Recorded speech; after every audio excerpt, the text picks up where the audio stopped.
bought into the fact that, hey, look, I can stay off my job and I can get more money, on unemployment, and I'll figure it out when I go back, to work. When, for me, if it would have been me, guess what? If I would have took unemployment, I would have got a real estate license, or I would have got some kind of courses, some kind of classes. So when that money ran out, I was up and running on my new business, my new venture, my new my new space that I was functioning in when it comes to being an independent contractor for real estate, mortgages, loans, or whatever it was.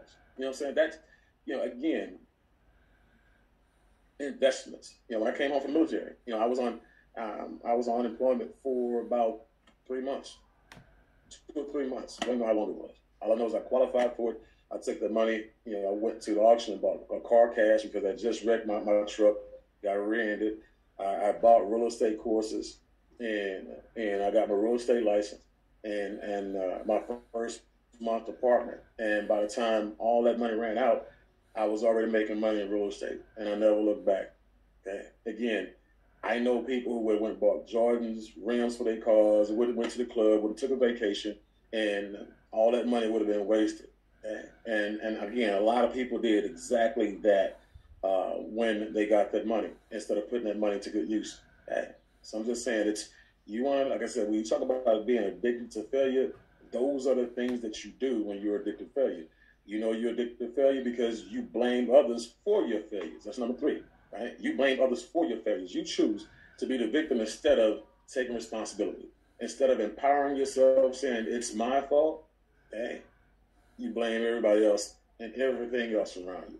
And not only did you blame COVID, you blame the recession, you blame your boss, you blame the company for shutting down, and the company closed down because they couldn't stay open, but because you didn't have a plan B, you blame your boss. You blame everything. You blame the president. It didn't matter which president was in. Okay, same people who were blaming Trump now blaming Biden. And guess what, y'all? The same people blaming Trump and Biden are still blaming Obama. They blame Reagan, Clinton, and every other president that was in, right? It's no different. At some point in time, you got to empower yourself and take responsibility for everything that happens around you, even if you're not responsible. That's what leaders do, right? Think about it. When you fail, it's everybody else's fault. But when you succeed, you give nobody else the credit, right? You want 100% of the credit, right? But that's why I tell people this. When you win, and when you see the change and you go through this process, you go through our system, don't tell me I changed your life, because I didn't.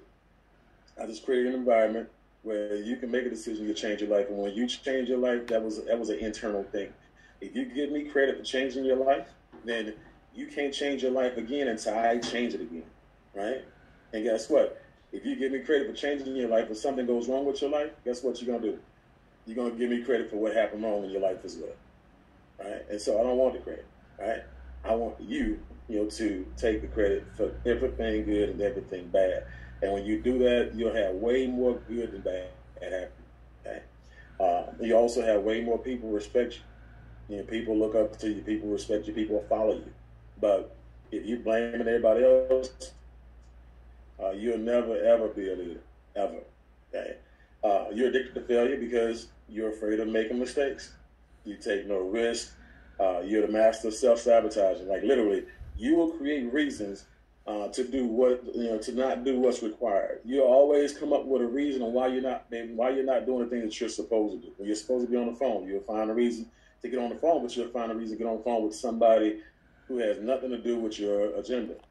You'll find chores to do. All of a sudden, you want to do chores. All of a sudden, you want to wash dishes to clean up when you were supposed to do that stuff last night or this morning, right? You'll find a reason to now all of a sudden you want to help the kid when the kid needed help, 2 hours ago, 2 days ago, right? You'll find reasons. Okay? You'll find things, to make sure that you don't have to put yourself in a position where you will be exposed, you will make mistakes, right? That's what it is. Okay? You're not playing to win, you're playing not to lose, right? You're afraid of leading, so you follow. It's the same old story, right? You cannot be afraid to take risk. You cannot be afraid to take sacrifices. You cannot be afraid and be a prisoner of making mistakes. If you make a mistake, forgive yourself, okay? You're afraid of new experiences, so you don't try anything at all. You come up with reasons and excuses why not to try them or do them, right? And so again, you have to be flexible and emotionally, sophisticated enough to go out there and say, whatever it is, if I do make a mistake, I'm gonna learn from it. Okay, and so I say, put your big boy and big girl underwear on, right? You're addicted to failure because you love you some toxic relationships. Okay, you love you some toxic relationships. But just by a hand, give us some 4 or 5. If you've actually experienced, if you've been in some toxic relationships before, you probably stayed on a little bit too long. Let me see some 4 or 5. Let me see who's gonna be honest, right?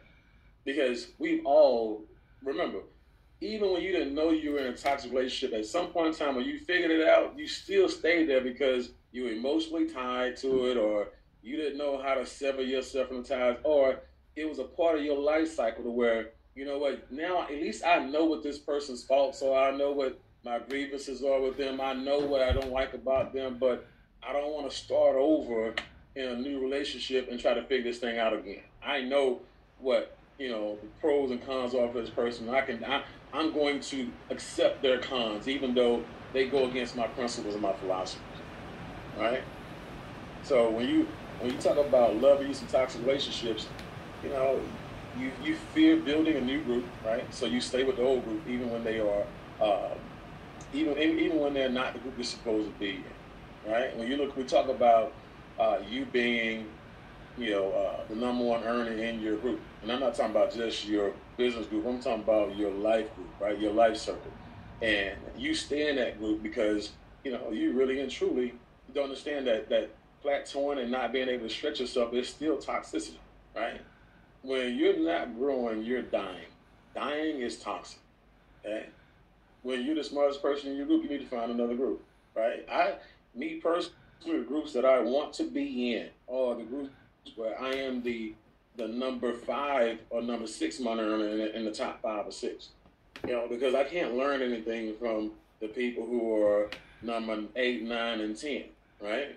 They can't stretch me. They can't grow me, right? They may come up with an idea or two every once in a while, but again, how much validity are you going to get a group when you don't respect that person's idea, when you don't respect that person?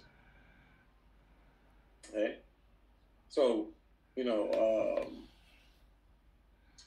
oh yeah, that's when you talk, and also when you talk about your groups, guys, don't ever develop an arrogant attitude, that you don't need your group, but don't need your group.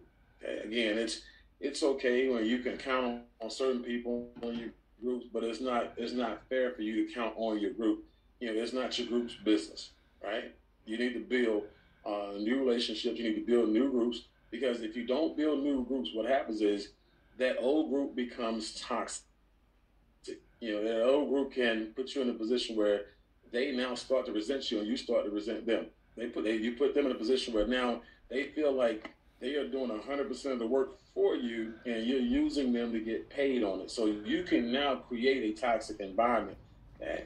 But when you know that there's toxicity and you're in the wrong relationships and you're around people who you're associating with people who won't go build their organization, they're going to do the exact opposite. What do you think you're going to do? You're around people who make you feel good about failing, right?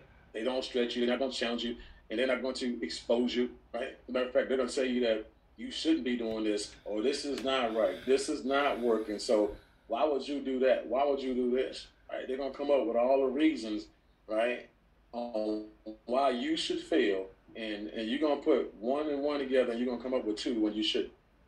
Okay? Again, pay attention to the people, who you are around.